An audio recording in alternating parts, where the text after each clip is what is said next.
Hello and welcome to The Insider, a show designed to clue you into the biggest news, events and announcements inside the video games industry, discussing with you some things you may know, some things you may not, and the glue that holds it all together is a little bit of my own opinion.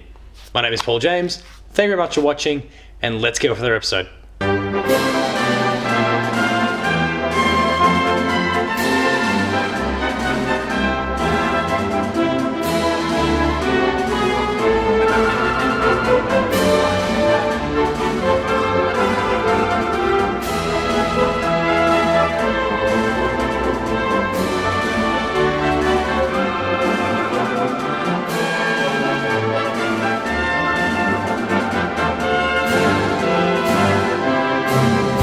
So next up, we're going to be talking about Square-Enix, a company that hasn't been on the E3 stage, their own stage, for about 3 years. And last time they did that, we saw the announcement of Nier and several other big games. They're returning to the stage this year. That suggests that they've got some big things in store, and we're going to discuss all of that next. I've come so far.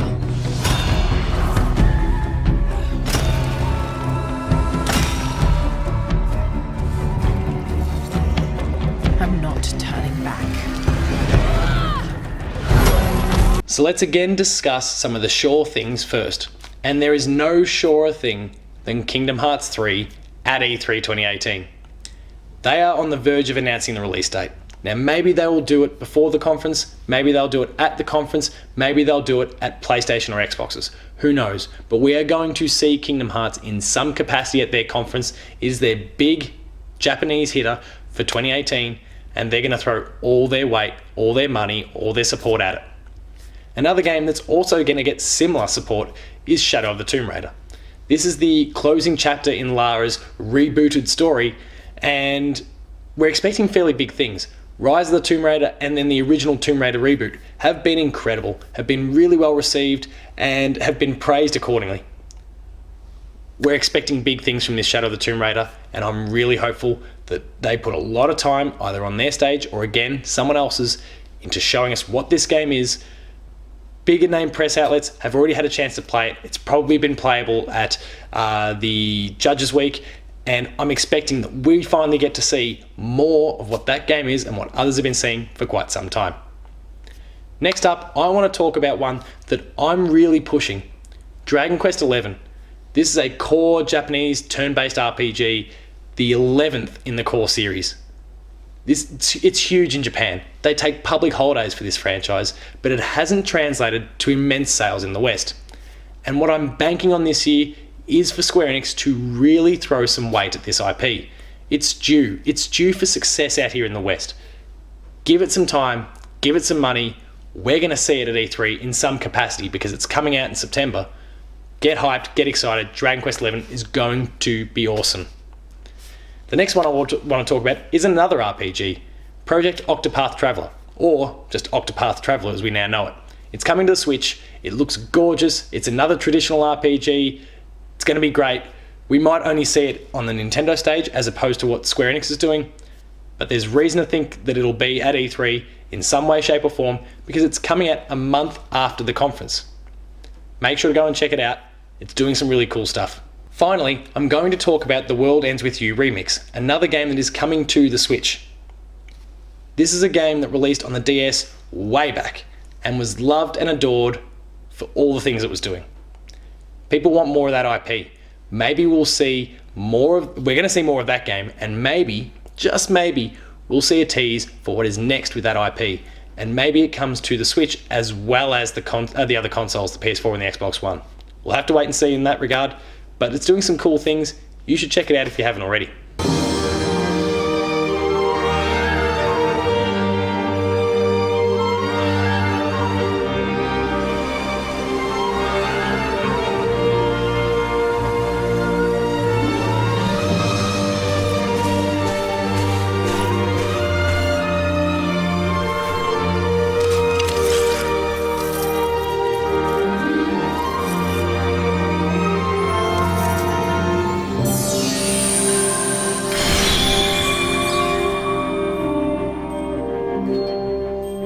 Next up, we're going to talk about some of those 50-50 games. And in the case of Square-Enix, It's very hard to read what that company does. They are a crazy company, they're a crazy huge company, and they could be working on a million projects at once. They often are, whether they're mobile, spin-offs, ports, big AAA titles. There's so many things going on in that company that it's really hard to keep track. But there's a few things that we may or may not see. There's enough information there to suggest that we might see them, and enough doubt there to suggest that we won't, and we're going to discuss some of those now. The first of those is Dragon Quest Builders 2. The follow-up to the very successful Dragon Quest Builders that came out about 2 years ago. I was a big fan of that game. It was doing some really cool things. It was a spin-off of Minecraft, and it did so many things better than Minecraft. They're looking to build that franchise up, the Dragon Quest one as a whole. They're already focusing on Dragon Quest 11. Builders 2 is looking great.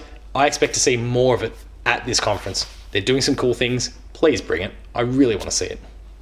Next up is Left Alive, a really intriguing post-apocalyptic game that we really don't know much about outside of its original trailer. I think it's about time that we learn a little bit more about that game. Square-Enix, I hope you can bring it. Next up is a really intriguing one that has lots of people hyped. We're already seeing Spider-Man coming exclusively to PS4. That's Insomniac, that's got nothing to do with Square-Enix. But what does have something to do with Square-Enix is the Marvel Avengers project. It is being developed by Crystal Dynamics, the people responsible for Tomb Raider and Rise of the Tomb Raider. So in case you haven't gathered, and if you didn't already know about Shadow of the Tomb Raider before, it's been handballed off to another team at Eidos, but it's still being developed for Square Enix.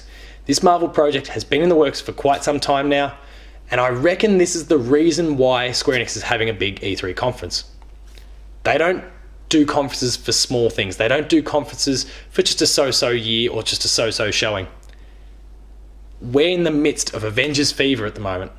The movie has just come out, it's doing incredible numbers, people are raving about it, people love it, people can't get enough of it, and why shouldn't Square Enix strike while the iron is hot? This game's been in development for a while, it's probably only a year or so away, now's the time to debut it. And finally, another intriguing one. It was last year when Hideo Baba, formerly responsible for the Tales franchise and Namco franchise, nothing to do with Square Enix, left and joined Square Enix. He's working on a high fantasy RPG, and I reckon this year might be the year where we finally see more of what that game is. Let's get excited. I think this guy can do some really awesome stuff, and it'd be great to see what a new injection of energy and flavour and personality does to the established Square Enix formula.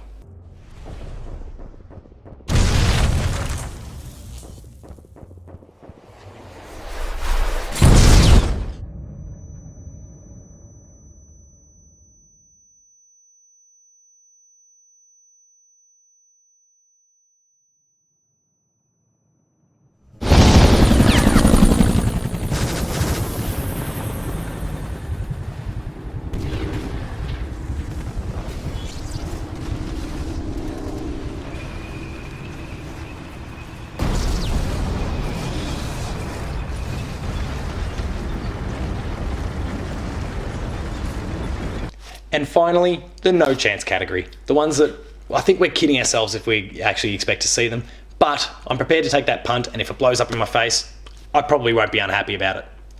So the first of those is Final Fantasy XVI. Square Enix is still supporting Final Fantasy XV and the online MMO Final Fantasy XIV. So what reason would they have to get the next game out there already?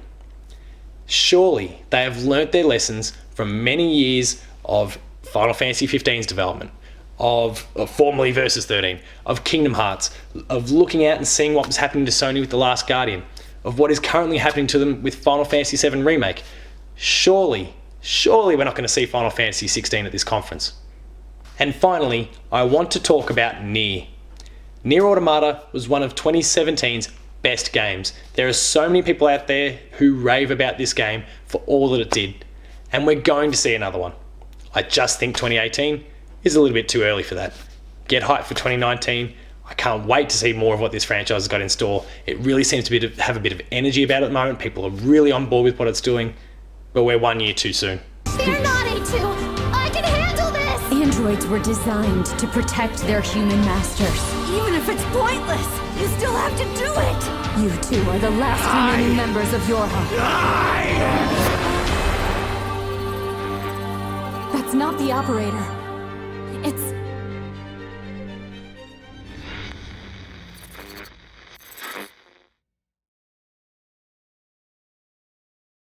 So those were my predictions for what Square Enix is up to at E3 2018.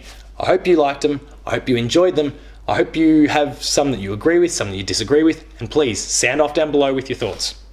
If you enjoyed this episode though, please consider liking, sharing and subscribing. All those buttons are down below here, and hit that notification bell. That'll alert you to new episodes of Patched, the Video Games Club, The Insider, Player 2 Plays, The Late Game Review, and much more. There's some awesome content on our YouTube channel, so please make sure to go and check it out. For written content, make sure to visit the website player2.net.au, where you'll find reviews, previews, opinion pieces, news, features, the Player 2 Writers Draft, our E3 Hub, and much more. There's some awesome stuff there, so please make sure to go and check it out. We're also on Patreon, patreon.com/player2au, and consider kicking in a few dollars. At the lower tiers, you can get early access to episodes such as this, such as Patched, such as Player 2 Plays, and heaps more. There's some awesome stuff there, so please make sure to go and check it out. At higher tiers, you can get exclusive episodes of those same shows. And at the top tier, you can join us in the monthly Player 2 podcast. For rolling updates, you can find me at PaulJamesP2 on Twitter. The website you can find at Player2AU on Twitter. And until next time, those are my Square Enix predictions. I hope you enjoyed them. Check them out. They're doing some cool stuff. I'll see you next time.